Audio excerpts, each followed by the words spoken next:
and welcome to the Justice at Work in Public Libraries demonstration. I can't wait to show you this course that we've put online specifically for public libraries. This training was born out of my over 2 decades of experience as an educator, a facilitator, and a civil rights tour leader. After presenting this material in person for the Public Library Association, we have moved the training online. And I really love the online platform because it allows people to learn and process in private and at their own pace. I'm thankful also to the Public Library Association, their Equity, Diversity, Inclusion, and Social Justice Committee and Task Force, especially because they helped really offer some resources that were specific to the public libraries and the people working in them. So we're going to start the demonstration by showing you the platform, and then we'll talk about the content. Yeah, so the course is mostly videos of me talking and explaining the material and the content and the frameworks.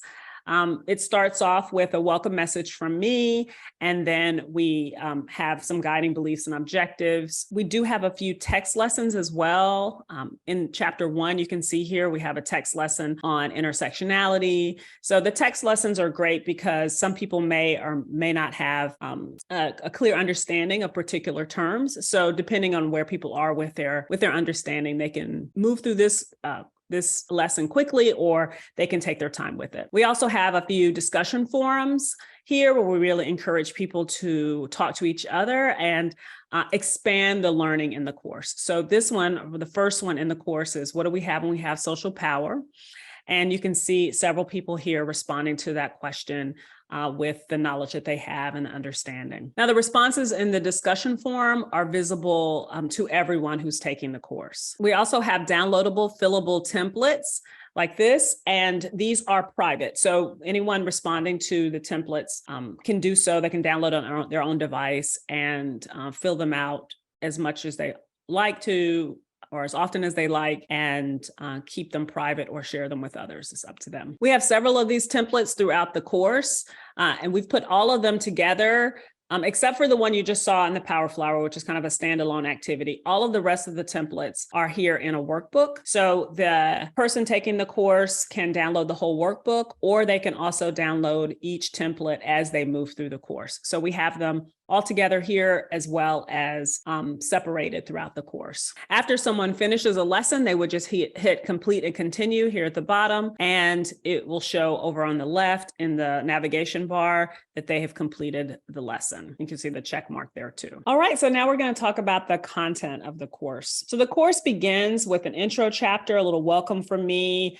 how to use the course, which helps people get familiar with the technology, our guiding beliefs and course objectives, as well as a land acknowledgement for here in Chicago, where I developed the course. And we have a little bit of a survey just to see where people are with their comfort and knowledge level around the material before getting started. After the welcome, we have 3 sections across 5 chapters. Where the first part of the course is connecting identity and power. That's chapter 1. Chapters 2 and 3 are understanding oppression, and chapters 4 and 5 are working for justice, both honoring resistance as well as participating in solidarity. Each of these sections include library connections, and some are standalone lessons as well. In the first chapter, we ask participants to start with their own story and their relationship to power. So we use the Power Flower activity for the opening of the course and in this chapter. Each person,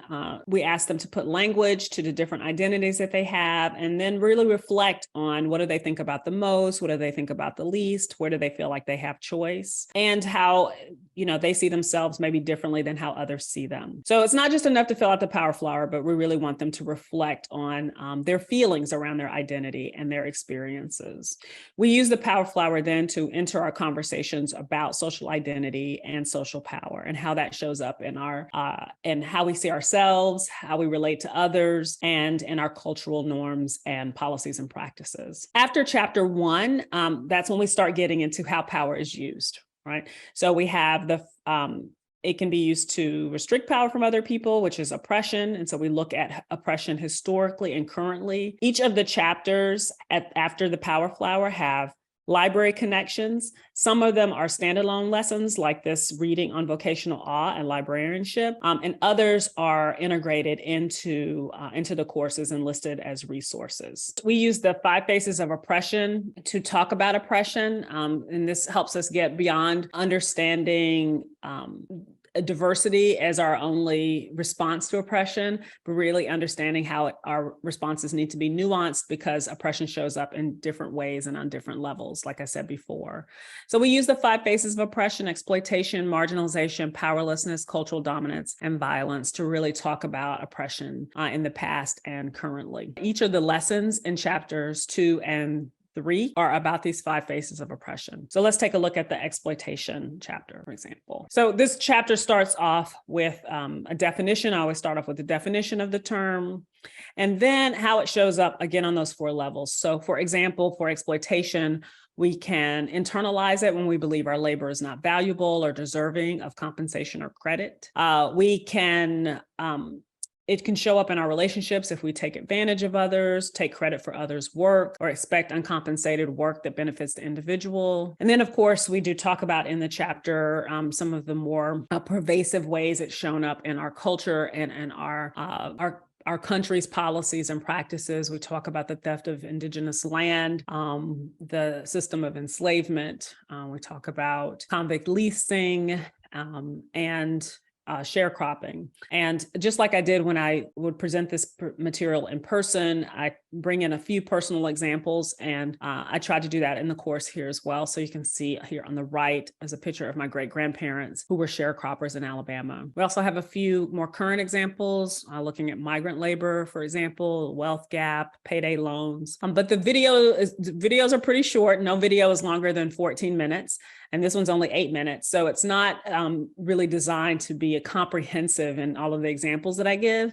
I'm just trying to give some examples so that people understand the concept and the framework. Every chapter ends with a key question, and the participants are asked to really expand the learning and apply their experience in libraries in the discussion forum. We talk about vocational awe as a library connection here. As you saw earlier, there's a reading right after this chapter on vocational awe. And then I'm also bringing up a lot of historical examples in the video. I don't get a chance to go into a lot of detail, so we make sure that we provide resources so that people can dig deeper on any concepts or historical examples that they may not be familiar with.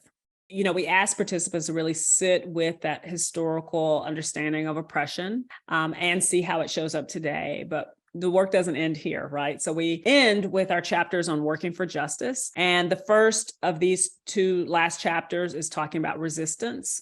I use an example from the National Civil Rights Museum in Memphis, where Dr. King was killed. In the museum, which is fantastic, there's an exhibit that really details how people resisted while enslaved.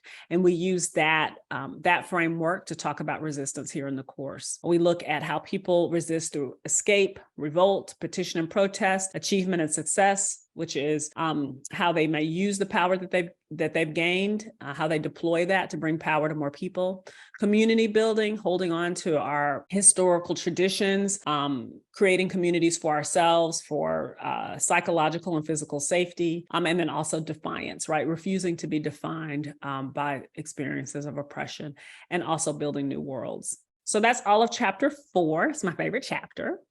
And we have a ton of library connections in that chapter as well, of people who've resisted in libraries. And then finally, we end with solidarity work. So the solidarity work is what we believe public libraries committed to justice are doing. And just like oppression can show up on multiple levels, we understand that solidarity shows up on multiple levels too. So on a personal level, interrupting bias in ourselves, supporting people and communities who are resisting.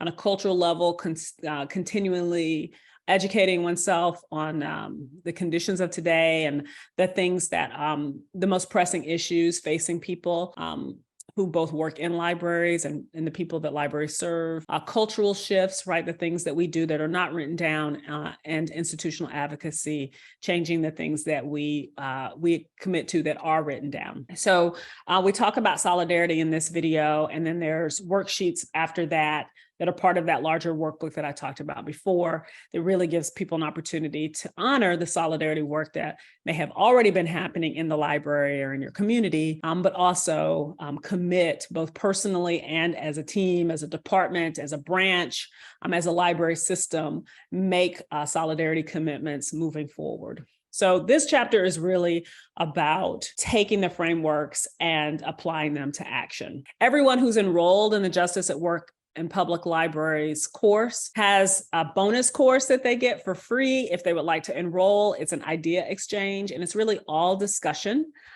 This particular course has some best practices. So really having people talk about how they serve patrons with housing insecurity, how they ensure public safety without relying so much on police, how do they serve patrons who have been incarcerated or who are currently incarcerated, how do we balance and talk about social justice and intellectual freedom. So those are the discussion forums, and then we have a ton of scenarios too that people can download to really think about what are some of the things that public libraries are faced with day to day and how they can apply a racial equity lens to that. So this isn't the bonus course is completely optional. It's for those who want to connect with people from other libraries about these pressing issues and pressing topics. We also, back in the main course, have a great resource list for justice and equity in public libraries that we're consistently adding to. So you can see the resource list has everything from resources around recruiting and hiring, policies and practices, also supporting both staff and patrons with different language, race, gender identities. We anticipate the course takes about 4 to 5 hours total to go through it. The first chapter takes about an hour. The second and third chapters take about an hour and a half to 2 hours. And the fourth and fifth chapters take about an hour and a half as well. So we recommend that as people are taking the course, they are able to meet with others to talk through it after chapter 1, after chapter 3, and after they finish the course. So, and we recommend that happen within a 3-month period. In order to support these conversations, we provided a discussion guide.